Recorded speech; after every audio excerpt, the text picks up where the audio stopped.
प्रिय भक्तगणों, सबसे पहले आप सभी को धनतेरस की हार्दिक शुभकामनाएं। माता लक्ष्मी की कृपा आप सभी पर वर्ष भर बनी रहे। भक्तों, आज कार्तिक माह कृष्ण पक्ष की त्रयोदशी तिथि है। आज धनतेरस का महापर्व है। धन का अर्थ है समृद्धि और तेरस का अर्थ है 13वां दिन। धनतेरस अर्थात अपने धन को 13 गुना बनाने और उसमें वृद्धि करने का दिन। आज के दिन ही भगवान धन्वंतरी का प्रादुर्भाव हुआ था, जो आरोग्य औषधि के देवता हैं। प्रिय भक्तों, कहा जाता है स्वास्थ्य का स्थान धन से ऊपर माना जाता है। पहला सुख निरोगी काया, दूसरा सुख घर में माया। इसीलिए दीपावली से पहले धनतेरस को महत्व दिया जाता है। इस दिन माता लक्ष्मी, श्री गणेश जी, यमराज, धन्वंतरी और कुबेर जी की पूजा अर्चना की जाती है। इनकी पूजा करने, कथा कहानी सच्चे मन से सुनने और कहने से मनुष्य को अच्छे स्वास्थ्य की प्राप्ति होती है तथा धन ऐश्वर्य का भी सुख प्राप्त होता है। घर में खुशहाली, एकता और संपन्नता आती है। तो इसीलिए इस पावन बेला में आइए श्रवण करते हैं धनतेरस पूजा में सुनी जाने वाली 3 बड़ी ही दुर्लभ तथा पौराणिक कथाएं। प्रसन्न चित्त मन से सुनिएगा। एक समय की बात है, भगवान विष्णु मृत्यु लोक में विचरण करने के लिए जा रहे थे। तभी लक्ष्मी जी भी उनके साथ चलने का आग्रह करती हैं। तब विष्णु जी ने कहा, हे देवी, अगर मैं जो बात कहता हूँ अगर आप उसे मानती हैं तब आप चल सकती हैं। तब लक्ष्मी जी उनकी बात मान गईं और भगवान विष्णु के साथ भूमंडल पर आ गईं। कुछ देर बाद एक जगह पर पहुंचकर भगवान विष्णु ने लक्ष्मी जी से कहा कि जब तक मैं न आऊं तुम यहाँ ठहरो। मैं दक्षिण दिशा की ओर जा रहा हूँ, तुम इधर मत आना। विष्णु जी के जाने के बाद लक्ष्मी जी के मन में कौतूहल जाग उठी कि आखिर दक्षिण दिशा में ऐसा क्या रहस्य है जो प्रभु ने मुझे वहां जाने से मना किया है। और भगवान स्वयं चले गए। अब देखिए, लक्ष्मी जी से रहा नहीं गया। जैसे ही भगवान आगे बढ़े, लक्ष्मी जी पीछे पीछे चल पड़ी। कुछ ही आगे जाने पर उन्हें सरसों का एक खेत दिखाई दिया जिसमें खूब फूल लगे थे। सरसों की शोभा देखकर वह मंत्रमुग्ध हो गई और फूल तोड़कर अपना श्रृंगार करने के बाद आगे बढ़ी। आगे जाने पर एक गन्ने के खेत से लक्ष्मी जी गन्ना तोड़कर चूसने लगी। उसी क्षण विष्णु जी आए और यह देखकर लक्ष्मी जी पर नाराज होकर उन्हें श्राप दे दिया कि हे देवी, मैंने तुम्हें इधर आने से मना किया था, परंतु तुम नहीं मानी और किसान की चोरी का अपराध कर बैठी हो। अब तुम इस अपराध के जुर्म में इस किसान की 12 वर्ष तक सेवा करो। ऐसा कहकर भगवान उन्हें छोड़कर क्षीर सागर चले गए। तब लक्ष्मी जी उस गरीब के घर रहने लगी। वह किसान स्वभाव से बहुत ही दयालु था। उसने लक्ष्मी जी को अपने काम पर रख लिया। एक दिन लक्ष्मी जी ने उस किसान की पत्नी से कहा, हे बहन, तुम स्नान कर पहले मेरी बनाई गई इस देवी लक्ष्मी का पूजन करो, फिर रसोई बनाना, तब तुम जो मांगोगी मिलेगा। किसान की पत्नी ने ऐसा ही किया। पूजा के प्रभाव और लक्ष्मी जी के कृपा से किसान का घर दूसरे ही दिन अन्न, धन, रत्न, स्वर्ण आदि से भर गया। लक्ष्मी जी ने किसान को धन्य धान से पूर्ण कर दिया। किसान के 12 वर्ष बड़े आनंद से कटे। फिर 12 वर्ष बाद लक्ष्मी जी जाने के लिए तैयार हुई। विष्णु जी लक्ष्मी जी को लेने के लिए आए तो किसान ने उन्हें भेजने से इनकार कर दिया। तब भगवान ने किसान से कहा कि हे किसान, इन्हें कौन जाने देता है, यह तो चंचला है, कहीं नहीं ठहरती, इनको बड़े बड़े नहीं रोक सके। इनको मेरा श्राप था, इसीलिए 12 वर्ष से तुम्हारी सेवा कर रही थी। तुम्हारी 12 वर्ष सेवा का समय पूरा हो चुका है। किसान हठ पूर्वक बोला, नहीं भगवान, अब मैं लक्ष्मी जी को नहीं जाने दूंगा। तब लक्ष्मी जी ने कहा, हे किसान, तुम मुझे रोकना चाहते हो तो जो मैं कहूँ वैसा करो। कल तेरस का दिन है, तुम कल घर को लीप पोत कर स्वच्छ करना, रात्रि में घी का दीपक जलाकर रखना और सायंकाल मेरा पूजन करना। एक तांबे के कलश में रुपए भरकर मेरे लिए रखना। मैं उस कलश में निवास करूंगी, किंतु पूजा के समय मैं तुम्हें दिखाई नहीं दूंगी। हे पुत्र किसान, इस एक ही दिन की पूजा से वर्ष भर मैं तुम्हारे घर में रहूंगी। यह कहकर वह दीपकों के प्रकाश के साथ 10 दिशाओं में फैल गईं। अगले दिन किसान ने लक्ष्मी जी के कथनानुसार पूजन किया। लक्ष्मी जी के पूजा के प्रभाव से उसका घर धन्य धान से परिपूर्ण हो गया। इसी वजह से हर वर्ष 13 के दिन लक्ष्मी जी की पूजा की जाती है। जय माता लक्ष्मी। ओम नमः शिवाय। हे माता लक्ष्मी, जैसे आपने किसान को दिया वैसे ही इस कथा कहानी को सुनने वाले, कहने वाले तथा हुंकारा भरने वालों को देना। जय हो श्री गणेश। ओम नमः शिवाय। प्रिय भक्तगणों, अब आइए सुनते हैं धनतेरस पर सुनी जाने वाली यमदेव की कथा। एक बार की बात है, यमराज ने अपने दूतों से प्रश्न किया कि हे दूतों, क्या कभी प्राणियों के प्राण लेते समय तुम्हें किसी पर दया आती है? दूतों ने सोचकर कहा, नहीं महाराज, उस वक्त तो हम आपकी आज्ञा का पालन कर रहे होते हैं, हमें किसी पर दया कैसे आ सकती है? यमराज ने फिर पूछा, संकोच मत करो, और यदि कभी तुम्हारा दिल पसीजा हो तो बेझिझक कहो। तब यमदूतों ने कहा, सचमुच हे महाराज, सचमुच एक घटना ऐसी थी जिसे देखकर हमारा हृदय पसीज गया था। एक दिन हंस नाम का राजा शिकार पर गया। जंगल में वह अपने साथियों से बिछड़ गया और भटकते भटकते दूसरे राज्य की सीमा में चला गया। वहाँ एक शासक हेमा था। उसने राजा हंस का बहुत ही आदर सत्कार किया। उसी दिन राजा हेमा की रानी ने एक पुत्र को जन्म दिया। ज्योतिषियों ने नक्षत्र गणना करके बताया कि यह बालक विवाह के 4 दिन बाद ही मृत्यु को प्राप्त हो जाएगा। राजा हंस ने आज्ञा दी कि इस बालक को यमुना के तट पर एक गुफा में ब्रह्मचारी के रूप में रखा जाए। उस तक स्त्रियों की परछाई भी नहीं पहुंचनी चाहिए। किंतु विधि का विधान कुछ और ही था। संयोग से राजा हंस की पुत्री यमुना के तट पर चली गई और वहां जाकर उसने एक ब्रह्मचारी के साथ गंधर्व विवाह कर लिया। विवाह के चौथे दिन उस राजकुमार की मृत्यु हो गई। उस नवविवाहिता का करुण विलाप सुनकर हमारा हृदय कांप गया कि ऐसी सुंदर जोड़ी हमने कभी नहीं देखी थी। वे कामदेव तथा रति से कम नहीं थे। इस युवक के प्राण लेते समय हमारे आंसू भी नहीं रुक पाए थे। यह सारी बात सुनकर यमराज ने द्रवित होकर कहा, क्या करें, विधि के विधान की मर्यादा हेतु हमें ऐसा अप्रिय काम करना पड़ा। यमदूतों द्वारा पूछे जाने पर यमराज ने अकाल मृत्यु से बचने का उपाय इस प्रकार कहा कि हे दूतों, विधि पूर्वक धनतेरस का पूजन व दीपदान करने से अकाल मृत्यु नहीं होती। जिस जिस घर में यह पूजन होता है वह घर अकाल मृत्यु के भय से मुक्त रहता है। प्रिय भक्तगणों, इसी घटना से धनतेरस के दिन धनवंतरी पूजा सहित दीपदान की प्रथा का प्रचलन हुआ। एक बार प्रेम से बोलिए यम एक जय। जय हो यम महाराज, जय हो यमदेव। ओम नमः शिवाय। प्रिय भक्तगणों, अब आइए सुनते हैं कुबेर देवता की कथा। पुराणों के अनुसार भगवान कुबेर पूर्व जन्म में एक गुणनिधि नाम के गरीब ब्राह्मण थे। बचपन में उन्होंने अपने पिता से धर्मशास्त्र की शिक्षा ली, लेकिन गलत संगत में आने के कारण उन्हें जुआ खेलने और चोरी की लत लग गई। गुणनिधि के इन हरकतों से परेशान होकर उनके पिता ने उन्हें घर से निकाल दिया।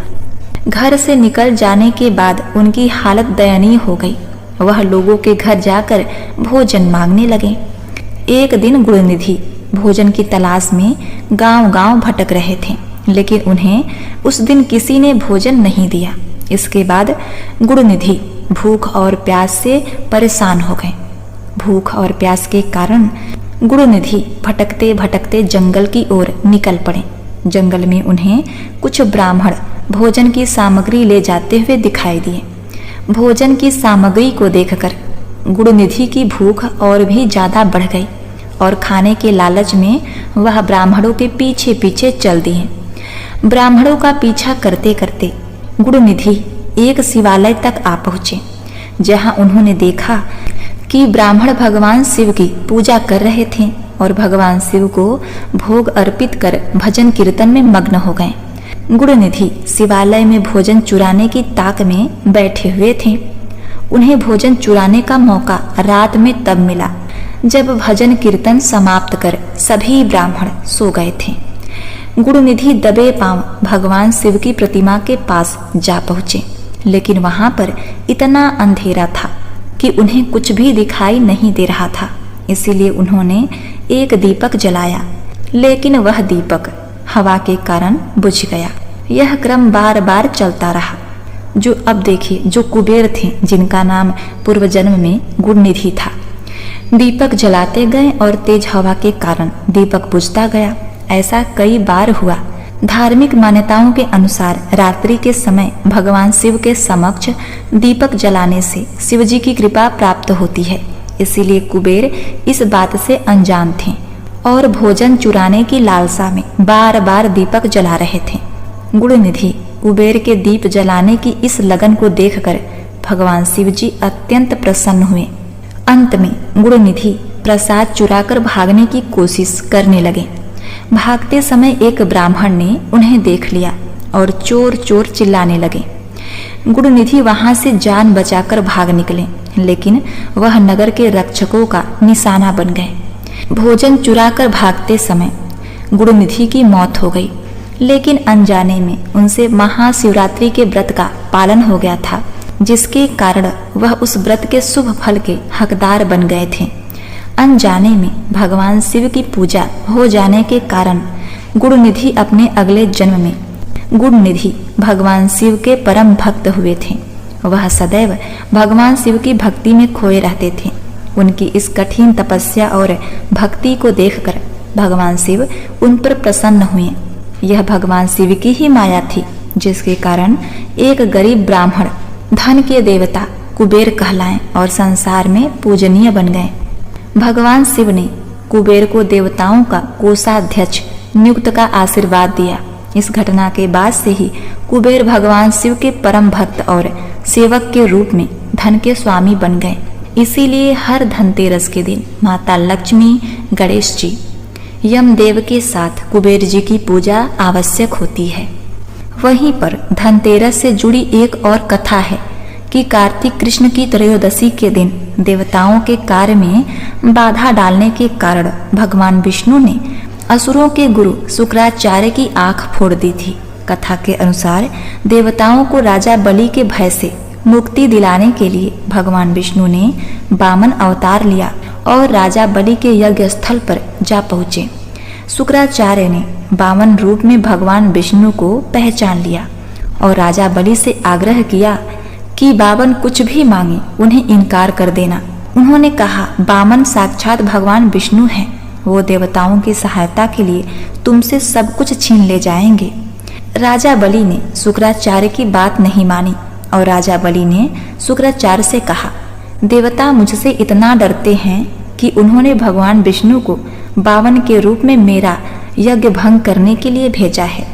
और राजा बलि ने भगवान विष्णु के वामन रूप द्वारा मांगी गई 3 पग भूमि दान करने का वचन दे दिया।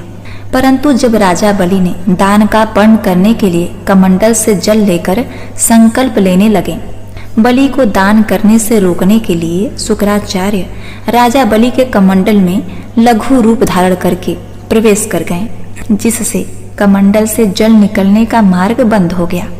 वामन भगवान शुक्राचार्य के चाल को समझ गए। भगवान वामन ने अपने हाथ में रखे हुए कुशा को कमंडल में ऐसे रखा कि शुक्राचार्य की एक आंख फूट गई। शुक्राचार्य छटपटाकर कमंडल से निकल आए। बलि ने संकल्प देकर 3 पग भूमि।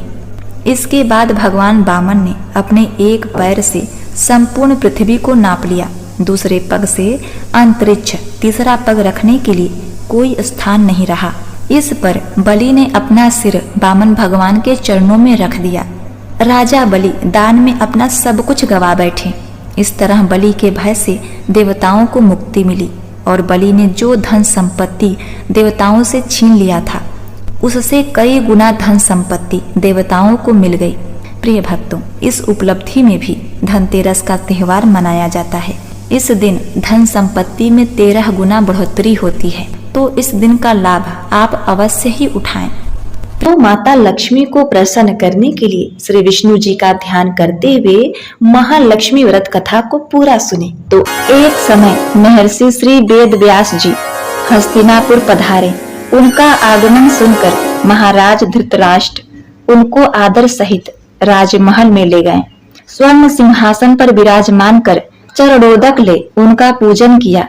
श्री वेद व्यास जी से माता कुंती तथा गांधारी ने हाथ जोड़कर प्रश्न किया, हे प्रभु मुनि, आप त्रिकालदर्शी हैं, अतः आपसे हमारी प्रार्थना है कि आप हमको कोई ऐसा सरल व्रत तथा पूजन बताइए जिससे हमारा राज लक्ष्मी, सुख संपत्ति, पुत्र पौत्रादि सब परिवार सुखी रहे। इतना सुनकर श्री वेद व्यास जी कहने लगे, हम एक ऐसे व्रत का पूजन व वर्णन करते हैं जिससे सदा लक्ष्मी जी का निवास होकर सुख समृद्धि की वृद्धि होती है। यह श्री लक्ष्मी जी का व्रत है जिसे प्रति वर्ष अश्वनी कृष्ण अष्टमी को विधिवत किया जाता है। इस दिन स्नान करके 16 सूत के धागों का डोर बनाएं, उसमें 16 गांठें लगाएं, हल्दी से पीला करें। प्रतिदिन 16 दूब व 16 गेहूं के डोरे बनाएं। अश्वनी कृष्ण अष्टमी के दिन उपवास रखकर मिट्टी के हाथी पर श्री महालक्ष्मी जी की प्रतिमा स्थापित कर विधिवत पूजन करें। इस प्रकार श्रद्धा भक्ति सहित माता लक्ष्मी का व्रत पूजन करने से आप लोगों की राज लक्ष्मी में सदा अभिवृद्धि होगी। इस प्रकार व्रत करने का विधान बताकर श्री वेद व्यास जी अपने आश्रम को प्रस्थान कर गए। इधर समयानुसार भाद्रपद शुक्ल अष्टमी से गांधारी तथा कुंती अपने अपने महलों में नगर की स्त्रियों सहित व्रत का आरंभ करने लगी। इस प्रकार 15 दिन बीत गए। 16वें दिन अश्विनी कृष्ण अष्टमी के दिन गांधारी ने नगर की सभी प्रतिष्ठित महिलाओं को पूजन के लिए अपने महल में बुलवा लिया। माता कुंती के यहाँ कोई भी महिला पूजन के लिए नहीं गई। साथ ही माता कुंती को भी गांधारी ने नहीं बुलाया। ऐसा करने से माता कुंती ने अपना बड़ा अपमान समझा। उन्होंने पूजन की कोई तैयारी नहीं की। जब पांचों पांडव युधिष्ठिर, अर्जुन, भीम, नकुल और सहदेव महल में आए तो कुंती को उदास देखकर पूछा, हे माता, आप इस प्रकार उदास क्यों हैं? आपने पूजन की तैयारी क्यों नहीं की? तब माता कुंती ने कहा, हे पुत्र, आज महालक्ष्मी जी के व्रत का उत्सव गांधारी के महल में मनाया जा रहा है। उन्होंने नगर की समस्त महिलाओं को बुला लिया और उनके 100 पुत्रों ने मिट्टी का एक विशाल हाथी बनाया, जिस कारण सभी महिलाएं उस बड़े हाथी का पूजन करने के लिए गांधारी के यहाँ चली गईं, लेकिन वे मेरे यहाँ नहीं आईं। यह सुनकर अर्जुन ने कहा, हे माता, आप पूजन की तैयारी करें और नगर में बुलावा भेज दें।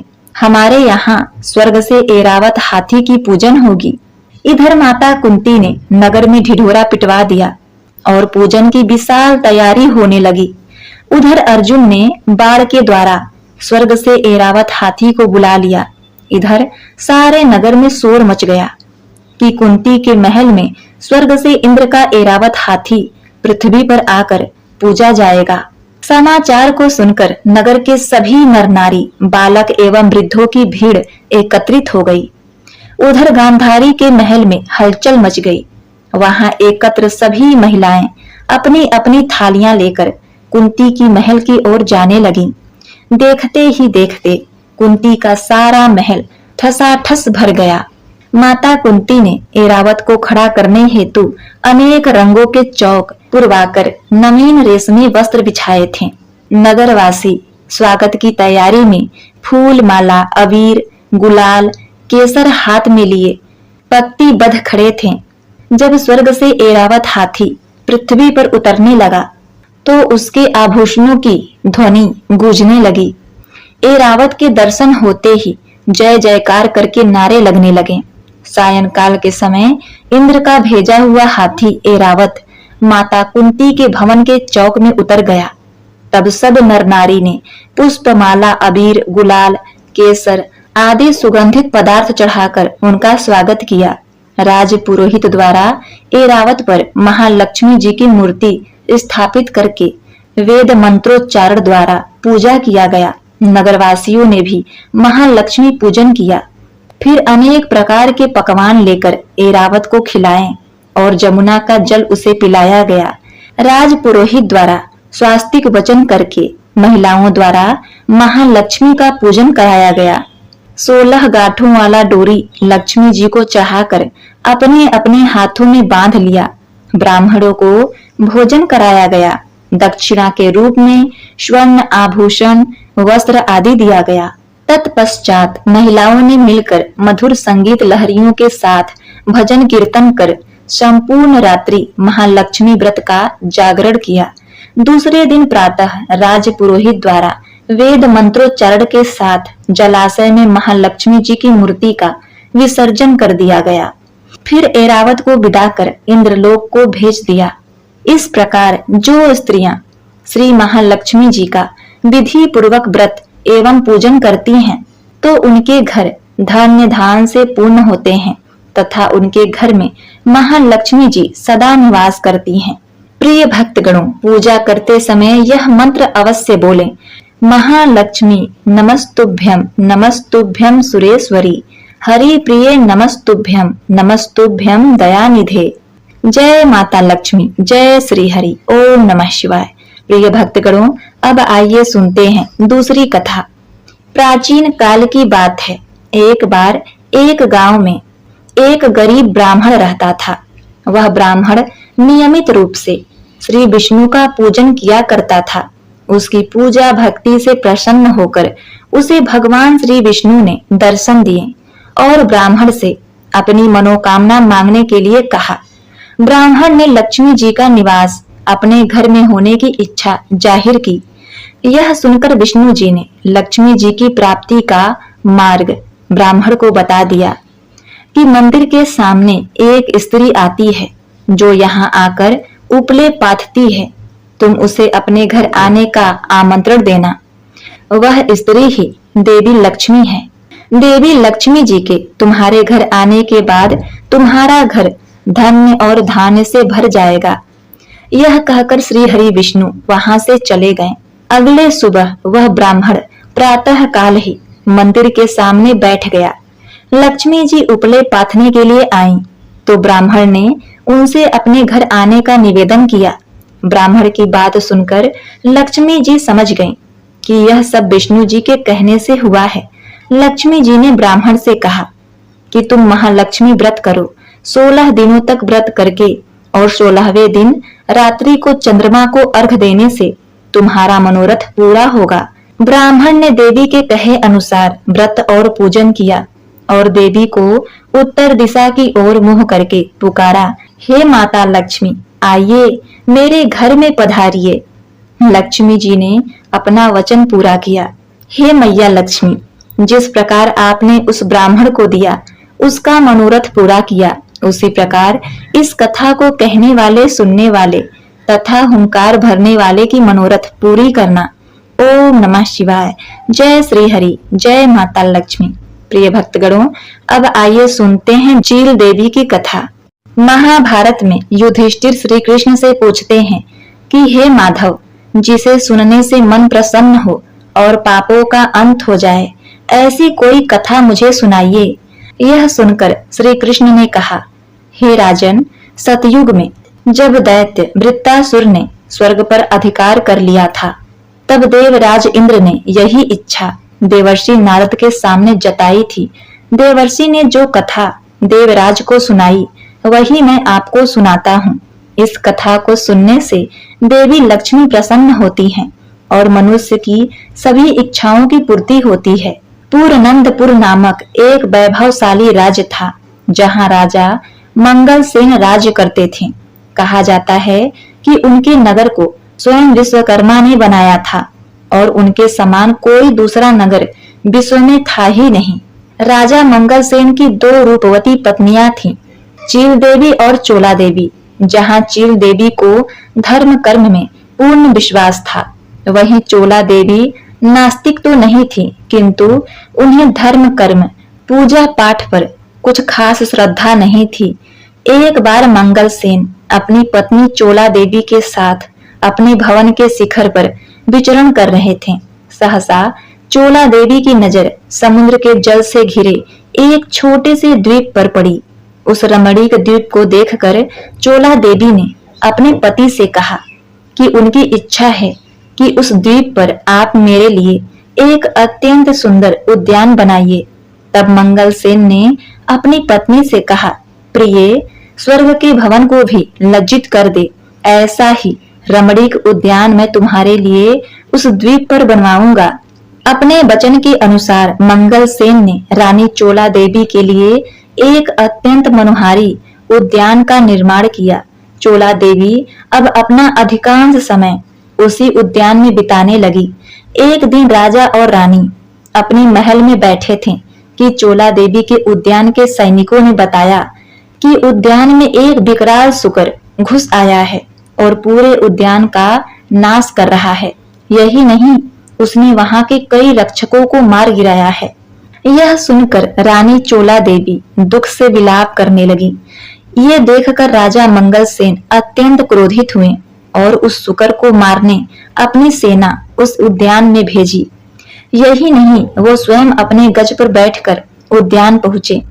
वहां पहुंचकर उन्होंने उस शुकर को उत्पात मचाते हुए देखा तो उन्होंने अपनी सेना से कहा, इस शुकर को तत्काल मार डालो। अगर ये शुकर किसी भी सैनिक के बगल से निकल जाएगा तो मैं उसका वध कर दूंगा। तभी वो शुकर सभी सैनिकों को घायल करता हुआ राजा के बगल से निकलकर भाग गया। यह देखकर राजा बड़ा ही लज्जित हुआ। उसने अकेले अपने अश्व पर उस शुकर का पीछा किया और घने वन में अंततः उस शुकर को अपने वाणों से भेद दिया। जैसे ही शुकर ने अपने प्राण त्यागे, वो एक दिव्य पुरुष में बदल गया। उसी समय स्वर्ग से एक दिव्य विमान आया और वो देव रूपी उसी यान पर विराजमान हो गया। ये देखकर राजा मंगल सेन ने आश्चर्य से उसका रहस्य पूछा। तब उस देव ने कहा, राजन, मैं चीररथ नामक गंधर्व हूँ। एक बार मैं परमपिता ब्रह्मा के समक्ष गायन कर रहा था, किंतु मेरा मन एकाग्र नहीं था और इसी कारण मेरा स्वर बिगड़ गया। इससे रुष्ट होकर ब्रह्मदेव ने मुझे सूकर योनि में जन्म लेने का श्राप दे दिया। आज आपने मुझे इस योनि से मुक्ति दिलाई है, इसीलिए आपका धन्यवाद। मैं आपको आशीर्वाद देता हूँ कि भविष्य में आप महालक्ष्मी व्रत को पूर्ण करेंगे और तीनों लोकों में आपका यश गूंजेगा। यह कहकर वो दिव्य रूपी पुरुष अपने दिव्य विमान में स्वर्ग की ओर प्रस्थान कर गए। उन्हें बड़ी प्यास लगी थी और उनका अश्व भी श्रमित था, इसीलिए वे मार्ग में एक सरोवर पर रुक गए। वहां उन्होंने देखा कि बहुत सारी स्त्रियां सरोवर के किनारे धार्मिक कार्यों में व्यस्त हैं। तब उसने पूछा कि आप लोग किस तरह की पूजा कर रही हैं? तब उन स्त्रियों ने बताया कि हम माता लक्ष्मी की पूजा कर रहे हैं। यह सुनकर राजा मंगल सेन वहीं लक्ष्मी जी की कथा को सुनने के लिए बैठ गया। कथा सुनकर और उस व्रत का पालन कर उन्हें अत्यंत पुण्य की प्राप्ति हुई। उन स्त्रियों ने राजा की सुरक्षा के लिए राजा की भुजा पर महालक्ष्मी का सिद्ध कवच भी बांध दिया। फिर राजा प्रसन्न पूर्वक अपने राज्य वापस लौट आए। उन्होंने जो पुण्य अर्जित किया था उसका समाचार देने वो सबसे पहले रानी चोला देवी के पास पहुंचे। राजा मंगल सेन ने अपनी कथा अपनी दोनों पत्नियों चोला रानी और चील रानी को सुनाई, किंतु चोला रानी को उनकी कहानी पर विश्वास नहीं हुआ। जब चोला रानी ने राजा की भुजा पर बंधा डोर देखा तो उन्हें लगा कि किसी अन्य स्त्री ने उन्हें प्रेम पूर्वक से ये धागा बांधा है। यह सोचकर उन्होंने सोते हुए राजा की भुजा से वो डोर तोड़कर फेंक दिया, किंतु चील रानी ने उसे श्रद्धा पूर्वक अपने पास रख लिया। महालक्ष्मी जी की कृपा से राजा मंगल सेन पुनः महालक्ष्मी का पूजन करने को सज्ज हुए, किंतु धागा अपने हाथ पर बंधा ना देखकर व्यथित हुए। तब चील रानी ने उन्हें वो धागा दिया और बताया कि किस प्रकार चोला रानी ने उसे फेंक दिया था। और ये सुनकर मंगल सेन चोला रानी पर बड़े ही रुष्ट हुए और चील रानी से अत्यंत प्रसन्न होकर उसके साथ ही महालक्ष्मी का पूजन किया। उसके अगले ही दिन माता लक्ष्मी एक वृद्धा का रूप धर के पहले चिल रानी के पास पहुंची। उन्होंने उसका बड़ा ही सत्कार किया। उसे आशीर्वाद देकर वे चोला रानी के पास पहुंची, किंतु चोला रानी ने उनका अपमान कर वहां से उन्हें जाने को कहा। यह देखकर माता लक्ष्मी अपने असली रूप में आ गईं और उसे श्राप दिया, हे अभागिन रानी, तुझे वृद्ध का सम्मान करना नहीं आता। मैं तो यहाँ तुझे ऐश्वर्य प्रदान करने आई थी, पर तूने मेरा अपमान किया। इसीलिए जा, जिस शुकर का वध तेरे पति ने किया था, तेरा मुख उसी शुकर के समान हो जाए। माता का ऐसा श्राप पाते ही रानी चोला देवी शुकर मुखी हो गई। उन्हें अपनी भूल का पछतावा हुआ और उन्होंने माता के चरण पकड़कर माफी मांगी।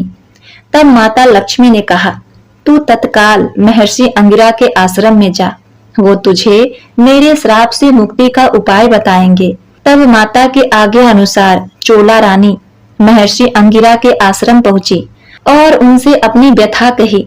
अंगिरा ऋषि ने कहा, पुत्री, माता के श्राप को तो माता के व्रत द्वारा ही समाप्त किया जा सकता है। तू उसी महान व्रत को कर जिसे तेरे पति ने किया था। उनकी आज्ञा के अनुसार रानी चोला देवी ने माता महालक्ष्मी का व्रत पूरी श्रद्धा से किया, जिससे उन्हें उस श्राप से मुक्ति मिल गई और राजा मंगल सेन ने उन्हें पुनः अपनी पत्नी के रूप में स्वीकार किया। फिर दोनों महर्षि अंगिरा का आशीर्वाद लेकर अपने राज्य लौट आए। प्रिय भक्तगणों, इस प्रकार इस कथा को युधिष्ठिर को सुनाकर श्री कृष्ण ने कहा, हे भ्राता, इस पवित्र कथा को जो भी श्रवण करता है उसे उसके पापों से मुक्ति मिल जाती है। तब युधिष्ठिर के मन में उस व्रत को करने की इच्छा हुई और उन्होंने अपने भाइयों और पत्नी के साथ उस पवित्र व्रत को किया। प्रेम से बोलिए, जय माता लक्ष्मी। भगवान विष्णु की जय, माता लक्ष्मी की जय।